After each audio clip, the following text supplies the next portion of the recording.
Serena siempre había sabido que no tenía valor en el reino donde había nacido. Entre depredadores que medían el poder por sangre y descendencia, ser humana y estéril era una sentencia de invisibilidad. Pero la invisibilidad terminó cuando fue entregada como mercancía, comprada no por amor, ni por compasión, sino como un castigo. El rey Alfa la recibió sin ceremonias, con una mirada fría como la hoja que cegaba destinos. Él no deseaba su cuerpo, y tampoco su presencia. Para él, Serena era solo un recordatorio de su propia furia. Por eso, la envió al lugar que hasta los inmortales evitaban, el ala maldita del castillo. El ala tenía vida propia. Las paredes murmuraban secretos de dolor. El piso crujía como huesos rotos. Había un aire pesado, como si la oscuridad respirara. Serena no comprendía por qué la habían arrojado allí. Solo sabía que el rey le había dado 3 órdenes: entretener, sobrevivir y jamás huir. La primera noche pensó que se volvería loca. El silencio se rompía solo con pasos que no pertenecían a nadie visible. Las llamas de las antorchas se apagaban sin que hubiera viento. Y entonces, de entre las sombras, surgió él, la bestia. La criatura tenía ojos que ardían como brasas atrapadas en hielo. Sus movimientos eran a la vez felinos y monstruosos, como si perteneciera a mundos distintos. Serena esperaba únicamente dolor, pero lo que encontró fue algo más inquietante: curiosidad.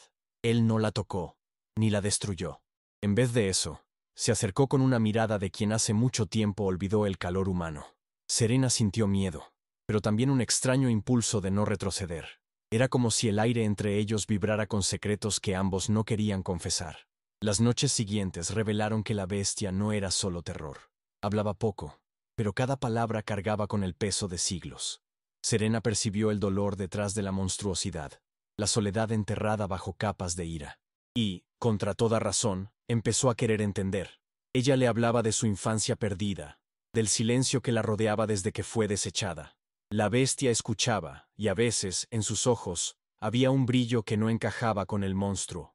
Serena no sabía si era piedad o deseo, pero sabía que algo estaba cambiando. El rey, sin embargo, no era ciego. Observaba desde lejos, notando que el castigo que debía destruir a la muchacha estaba echando raíces en su corazón. La obsesión nació sin que se diera cuenta. El monstruo del ala ya no era el único que se disputaba a Serena.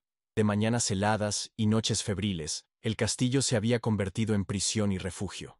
Serena vivía al filo de la navaja, entre la crueldad del rey y la intensidad de la criatura que la acechaba. Y cada día, el acercamiento se volvía inevitable. El alfa, endurecido por tragedias, comenzó a verla como algo más que una moneda. Serena no era solo un castigo, era el recuerdo de algo que él había jurado nunca más tener: esperanza. Y eso lo enfurecía.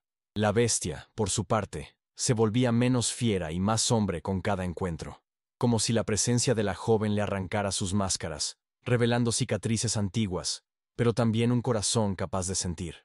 Serena, la desechada, ahora se veía en el centro de 2 fuerzas. El rey que la había comprado como castigo comenzaba a desearla con una furia que rayaba en la locura. Y la bestia, que debía ser solo horror, la deseaba con una necesidad que ardía en silencio. Ella no sabía a quién temerle más: al hombre que gobernaba con hierro y sangre, o a la criatura que parecía capaz de despedazar su alma con solo una mirada.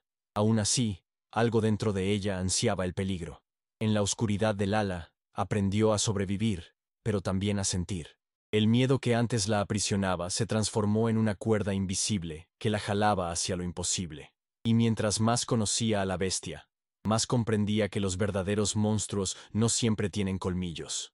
A veces, usan coronas. El castillo entero parecía conspirar en su contra, empujándola hacia un destino que no había elegido. Pero Serena ya no era la moneda sin valor. Había algo en su pecho que despertaba no solo deseo, sino rebeldía. Entre susurros de dolor y caricias no dadas, empezó a darse cuenta de que su corazón, aún herido, no quería permanecer en silencio. Se alzaba, insistente, frente a las leyes de los hombres y las maldiciones de los dioses. Al final, no importaba lo que el rey ordenara, ni lo que la bestia escondiera.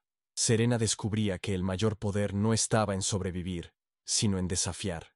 Y cuando el alba bañaba las torres del castillo, ella ya lo sabía. No era más una prisionera. Era el fuego que podría consumir tanto al monstruo como al rey. Aquella mañana, Serena caminaba por los pasillos como si los mismísimos ojos invisibles del castillo la persiguieran. Los guardias la observaban en silencio, no porque temieran la fragilidad de la joven, sino porque comenzaban a notar lo inexplicable. Ella no se quebraba.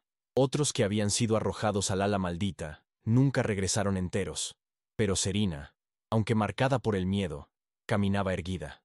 Y ese simple detalle hacía que nacieran rumores, esparciéndose como fuego entre las frías paredes. El rey, cada vez más perturbado, la mandó llamar a sus aposentos reales. No hubo ternura en su mirada, solo un tormento silencioso que ni él mismo podía dominar. La observaba fijamente como quien mira algo que no puede controlar, y eso lo enfurecía más que cualquier enemigo que hubiera enfrentado. Sus palabras fueron cortantes, un veneno disfrazado de orden. Tú me perteneces.